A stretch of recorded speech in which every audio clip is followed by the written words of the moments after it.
ଜୟ ଜଗନ୍ନାଥ ପିଲାମାନେ। ପୂର୍ବ ଭିଡ଼ିଓରେ ଆମେ ବୁଦ୍ଧିର ଖେଳ ବିଷୟଟିକୁ ସମ୍ପୂର୍ଣ୍ଣ ଭାବରେ ଆଲୋଚନା କରିଥିଲେ। ଆଜି ଆମେ ଏହି ବିଷୟର ପ୍ରଶ୍ନୋତ୍ତର ସମ୍ପୂର୍ଣ୍ଣ ଭାବରେ ଆଲୋଚନା କରିବା। ଆସ କଥାବାର୍ତ୍ତା ହେବା। 1 ନମ୍ବର, ତୁମକୁ ଭୋକ ଲାଗିଲେ ତୁମେ କ'ଣ କର? ଉତ୍ତର, ମୋତେ ଭୋକ ଲାଗିଲେ ମୁଁ ବିଭିନ୍ନ ଖାଦ୍ୟଦ୍ରବ୍ୟ ଖାଏ। 2 ନମ୍ବର, ତୁମ ସାଙ୍ଗମାନଙ୍କୁ ତୁମେ କିପରି ସାହାଯ୍ୟ କର? ଉତ୍ତର, ମୋର କେହି ସାଙ୍ଗ ସ୍କୁଲକୁ ଜଳଖିଆ ଆଣିନଥିଲେ ମୁଁ ମୋର ଜଳଖିଆରୁ ତାକୁ ଖାଇବାକୁ ଦିଏ। କେହି ସାଙ୍ଗ ଟଙ୍କା ଦରକାର କରୁଥିଲେ ମୋ ପାଖରେ ଥିଲେ ମୁଁ ତାକୁ ସାହାଯ୍ୟ କରେ। 3 ନମ୍ବର, ଏକାଙ୍କିକାର ନାମ ବୁଦ୍ଧିର ଖେଳ କାହିଁକି ରଖାଯାଇଛି? ଉତ୍ତର, ଠେକୁଆ ଭଳି କ୍ଷୁଦ୍ର ଜୀବ ବୁଦ୍ଧି ବଳରେ ମହାବଳଶାଳୀ ସିଂହକୁ ମାରିଦେଇ ନିଜକୁ ତଥା ଜଙ୍ଗଲର ସମସ୍ତ ପଶୁଙ୍କୁ ସୁରକ୍ଷା ଦେଇଥିଲା। ତେଣୁ ଏକାଙ୍କିକାର ନାମ ବୁଦ୍ଧିର ଖେଳ ରଖାଯାଇଛି। 4 ନମ୍ବର, ତୁମେ ଏହି ଏକାଙ୍କିକାର ଅନ୍ୟ ଏକ ନାମ ଦିଅ। ଉତ୍ତର, ଏହି ଏକାଙ୍କିକାର ଅନ୍ୟ ନାମ ବୁଦ୍ଧି ଥିଲେ ଉପାୟ ମିଳେ ଦିଆଯାଇପାରିବ। 5 ନମ୍ବର, ତୁମେ ବିପଦରେ ପଡ଼ିବା ସମୟରେ ତୁମ ସାଙ୍ଗଠାରୁ କି ପ୍ରକାର ସାହାଯ୍ୟ ଆଶା କରିବ କୁହ? ଉତ୍ତର, ମୁଁ ବିପଦରେ ପଡ଼ିଥିବା ସମୟରେ ସେଥିରୁ ମୁକୁଳିବା ପାଇଁ ମୋ ସାଙ୍ଗକୁ ଉପାୟ ପଚାରିବି। ଟଙ୍କା ଦରକାର ଥିଲେ ତାକୁ ସାହାଯ୍ୟ ମାଗିବି। ଚିନ୍ତା କର ଓ ଲେଖ। 1 ନମ୍ବର, ଜଙ୍ଗଲରେ ପଶୁମାନେ କାହିଁକି ଭୟରେ ଦୌଡ଼ୁଥିଲେ? କାହିଁକି? ଉତ୍ତର, ସିଂହ ପଶୁମାନଙ୍କୁ ମାରିବା ପାଇଁ ଗୋଡ଼ାଉଥିବାରୁ ଜଙ୍ଗଲରେ ପଶୁମାନେ ଭୟରେ ଏଣେତେଣେ ଦୌଡ଼ୁଥିଲେ। 2 ନମ୍ବର, ହରିଣଟି ସିଂହକୁ କ'ଣ କହିଲା? ଉତ୍ତର, ହରିଣଟି ସିଂହକୁ କହିଲା, ମହାରାଜ, ମୋତେ ଖାଆନ୍ତୁ ନାହିଁ।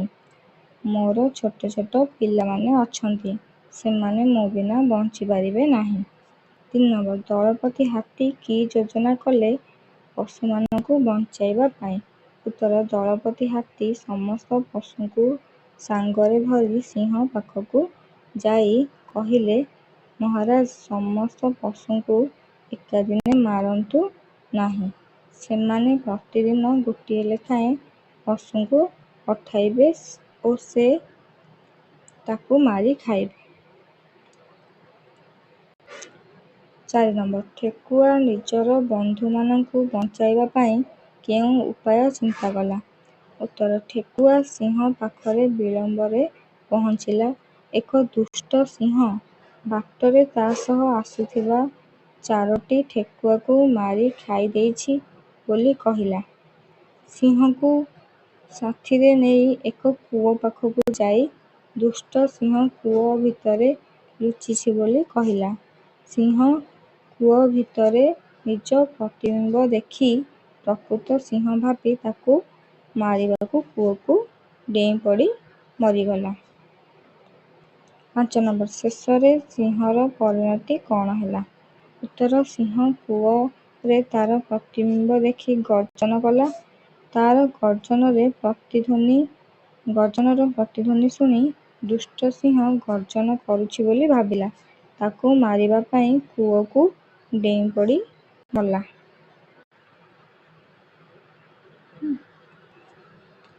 3 ନମ୍ବର, ଏହି କଥା କିଏ କାହାକୁ କହିଛି ଲେଖ।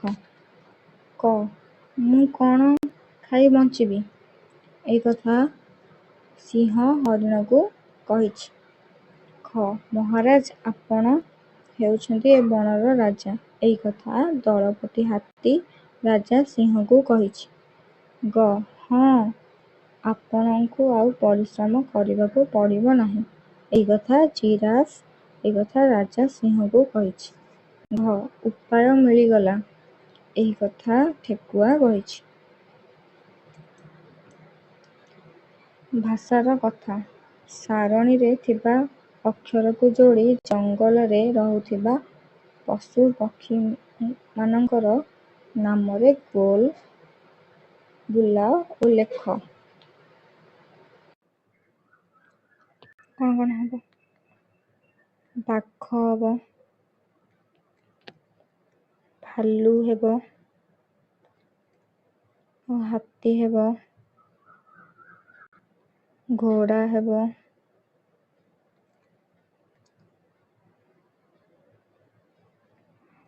ତାପରେ ସମ୍ବର ହେବ, ଗୟଳ ମଧ୍ୟ ହେବ, ମୟୂର ହେବ, କଜଳପାତି ହେବ, ଶୁଆ, ବଣି, ହରିଣ, ପାରା, କାଉ। ହେଲା, ଆମେ ଏସବୁ ଗୁଡ଼ିକୁ ଲେଖିବା। ବାଘ, କାଉ, ଶୁଆ, ସମ୍ବର, ପାରା, ଗୟଳ, ଭାଲୁ, ହରିଣ, ହାତୀ, ମୟୂର, ଘୋଡ଼ା, ବଣି, ଠେକୁଆ, କଜଳପାତି।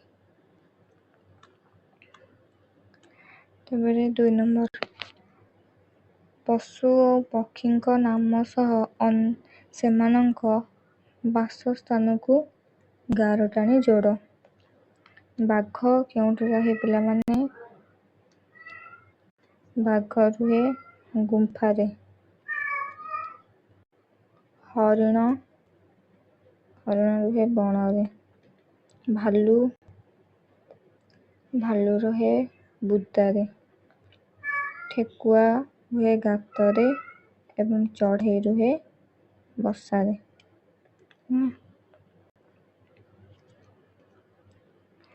3 ନମ୍ବର, ନିମ୍ନୋକ୍ତ ଶବ୍ଦକୁ ନେଇ ବାକ୍ୟ ଗଠନ କର। ନିଷ୍ଠୁର, ଗରିବ ଓ ଅସହାୟ ମାନଙ୍କ ପ୍ରତି ନିଷ୍ଠୁର ହେବା ଅନୁଚିତ। ଦୌଡ଼ି ଦୌଡ଼ି, ହରିଣ ଛୁଆ ତା ମା ପଛରେ ଦୌଡ଼ି ଦୌଡ଼ି ପଳାଇଲା। ନିଷ୍ପତ୍ତି, ବୁଦ୍ଧିଜୀବୀମାନଙ୍କ ନିଷ୍ପତ୍ତିକୁ ମାନିନେବା ବିଧେୟ। ମେଣ୍ଟାଇବା, କଳି କଜିଆକୁ ଶୀଘ୍ର ମେଣ୍ଟାଇବା ସମସ୍ତଙ୍କ ପାଇଁ ହିତକର। ପରିଶ୍ରମ, ଯେ ପରିଶ୍ରମ କରେ ସେ ତାର ଫଳ ପାଏ। ପ୍ରତିବିମ୍ବ, ସିଂହ କୂଅରେ ନିଜ ପ୍ରତିବିମ୍ବ ଦେଖି ତାକୁ ମାରିବାକୁ ଡେଇଁ ପଡ଼ିଲା। ବନ୍ଧୁ, ବିପଦର ବନ୍ଧୁ ପ୍ରକୃତ ବନ୍ଧୁ। ନିର୍ବୋଧ, ନିର୍ବୋଧ ବ୍ୟକ୍ତିକୁ ବୁଝାଇବା ବାଟକୁ ଆଣିବା କଷ୍ଟକର କଥା। 4 ନମ୍ବର, ଗୋଟିଏ ଝିଅ ଏକବଚନ, ଅନେକ ଝିଅ ବହୁବଚନ। ଝିଅ ଝିଅମାନେ ଏକବଚନ। ଗୋଟିଏ ଝିଅ ଅଛି, ଏଇଟା ହେଉଛି ଏକବଚନ। ବହୁତ ସାରା ଝିଅ ଅଛନ୍ତି, ଏଇଟା ହେଉଛି ବହୁବଚନ। ସେହିପରି ତଳେ ଥିବା ଶବ୍ଦ ଗୁଡ଼ିକର ବହୁବଚନ ରୂପ ଲେଖ। ମାଛ, ଗୋଟିଏ ମାଛ ଅଛି। ବହୁତ ସାରା ମାଛ ହେଲେ ମାଛ ଗୁଡ଼ିକ, ଅନେକ ମାଛ। ଚୁଡ଼ି, ଚୁଡ଼ି ଗୁଡ଼ିକ, ଅନେକ ଚୁଡ଼ି। ଗାଈ, ଗାଈ ଗୁଡ଼ିକ ବା ଅନେକ ଗାଈ। ଘୋଡ଼ା, ଘୋଡ଼ା ଗୁଡ଼ିକ, ଅନେକ ଘୋଡ଼ା। ବାଘ, ବାଘ ଗୁଡ଼ିକ ବା ଅନେକ ବାଘ। ଛେଳି, ଛେଳି ଗୁଡ଼ିକ ବା ଅନେକ ଛେଳି। ଚିନ୍ତା କରି ଲେଖ। 5 ନମ୍ବର, କେତେକ ପ୍ରାଣୀ ସ୍ଥଳରେ ରୁହନ୍ତି, ତାଙ୍କୁ ସ୍ଥଳଚର କୁହାଯାଏ। ଜଳରେ ରହୁଥିବା ପ୍ରାଣୀଙ୍କୁ ଜଳଚର ପ୍ରାଣୀ କୁହାଯାଏ। ଆଉ କେତେକ ପ୍ରାଣୀ ଜଳ ଓ ସ୍ଥଳ ଉଭୟରେ ରୁହନ୍ତି, ଯାହାଙ୍କୁ ଉଭୟଚର କୁହାଯାଏ। ନିମ୍ନରେ କେତେକ ପ୍ରାଣୀମାନଙ୍କର ନାମ କୋଠରୀରେ ଦିଆଯାଇଛି, ସେମାନଙ୍କର ନାମକୁ ଉପଯୁକ୍ତ ସାରଣୀରେ ଲେଖ। ନିମ୍ନରେ ଦିଆଯାଇଛି ଏହି ବକ୍ସରେ ବାଘ, ସିଂହ, କଇଁଛ, ମାଛ, ଗେଣ୍ଡା, ହାତୀ, କୁମ୍ଭୀର, କଙ୍କଡ଼ା, ସାପ, ବେଙ୍ଗ, ଚିଙ୍ଗୁଡ଼ି, ଗୋଧି, ଏଣ୍ଡୁଅ, ମାଙ୍କଡ଼। ସ୍ଥଳଚର କେଉଁମାନେ, ଜଳଚର କେଉଁମାନେ ଆଉ ଉଭୟଚର କେଉଁମାନେ ପ୍ରାଣୀ, ସେମାନଙ୍କର ନାମ ଆମେ ଲେଖିବା। ସ୍ଥଳଚର, ଯେଉଁମାନେ କେବଳ ସ୍ଥଳରେ ରୁହନ୍ତି, ମାଟିରେ ରୁହନ୍ତି। ମାଙ୍କଡ଼, ଏଣ୍ଡୁଅ, ବାଘ, ସିଂହ, ହାତୀ, ଭାଲୁ। ଜଳଚର, ଯେଉଁମାନେ ଜଳରେ ରୁହନ୍ତି, ପାଣିରେ ରୁହନ୍ତି। ମାଛ, ଗେଣ୍ଡା, ଚିଙ୍ଗୁଡ଼ି, କଇଁଛ। ଆଉ ଯେଉଁମାନେ ଜଳରେ ରୁହନ୍ତି ଏବଂ ସ୍ଥଳରେ ମଧ୍ୟ ରୁହନ୍ତି, ଦୁଇଟି ସ୍ଥାନରେ ରହିପାରନ୍ତି, ସେଇମାନେ ହେଲେ ସାପ, ଗୋଧି, ବେଙ୍ଗ, କଙ୍କଡ଼ା, କୁମ୍ଭୀର। ମୋର ଭାବନା। 1 ନମ୍ବର, ଯଦି ତୁମେ ଠେକୁଆ ଜାଗାରେ ଥାଆନ୍ତ ତେବେ କ'ଣ କରିଥାନ୍ତ? ଉତ୍ତର, ମୁଁ ଠେକୁଆ ଜାଗାରେ ଥିଲେ ଉପାୟ ଚିନ୍ତା କରି ସିଂହକୁ ମାରି ଦେଇଥାନ୍ତି। 2 ନମ୍ବର, ଯଦି ଠେକୁଆ ଉପାୟ ବାହାର କରି ସିଂହକୁ ମାରି ନଥାନ୍ତା ତେବେ କ'ଣ ହୋଇଥାନ୍ତା? ଉତ୍ତର, ତେବେ ସିଂହ ପ୍ରତିଦିନ ଜଙ୍ଗଲର ଗୋଟିଏ ଗୋଟିଏ ପ୍ରାଣୀକୁ ମାରି ଖାଇଥାନ୍ତା। 3 ନମ୍ବର, ଠେକୁଆ, ସିଂହ, ଘୋଡ଼ା, ହାତୀ, ଭାଲୁର ଚିତ୍ରରେ ରଙ୍ଗ ଦିଅ। ଏହିସବୁରେ ପିଲାମାନେ ତୁମେ ନିଜେ ରଙ୍ଗ ଦେବ। ପଠନ ନିମନ୍ତେ କିଛି ମଜା କଥା କିଛି ପଢ଼ିବା। ଦେଖ, ହାତୀ କହୁଛି, ପୃଥିବୀରେ ମୋ ଠାରୁ ବଳୁଆ କେହି ନାହାନ୍ତି। ପିମ୍ପୁଡ଼ି କହୁଛି, ଆଚ୍ଛା, ତୁମେ ଯଦି ଏତେ ବଳୁଆ, ମୋ ଗାତ ଭିତରେ ପଶିକି ଦେଖାଅ। ପିମ୍ପୁଡ଼ି କହୁଛି, ଏଇଟା ଗୋଟେ ଅସମ୍ଭବ କଥା, ସିଏ କହୁଛି ଏତେ ବଳୁଆ ଯଦି ଗାତ ଭିତରେ ପଶିକି ଦେଖାଅ। ହାତୀ କେବେ ହେଲେ ପିମ୍ପୁଡ଼ି ଗାତ ଭିତରେ ପଶି ପାରିବ କି? ନାଇଁ, କାହିଁକିନା ପିମ୍ପୁଡ଼ି ଗାତଟା ବହୁତ ଛୋଟିଆ। ଏଡ଼େ ବଡ଼ ହାତୀ କେବେ ବି ପଶି ପାରିବନି ଛୋଟିଆ ଗାତରେ। ତାପରେ ଆଉ ଗୋଟେ ଦେଖ, ମା କହିଲେ, ପୁତୁଲ, ଆର ଘରୁ ଗରମ ମସଲା ଆଣିଲୁ।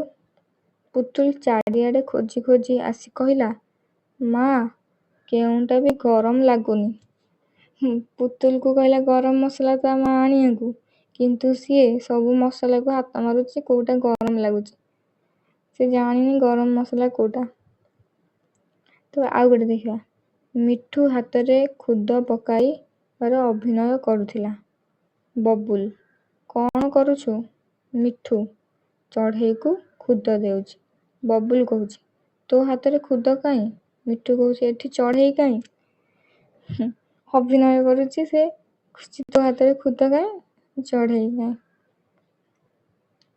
ଆଉ ଗୋଟେ ମଜା କଥାଟେ, ଶିକ୍ଷକ କହିଲେ, ବୁନି, 15ଟି ଫଳର ନାମ କୁହ।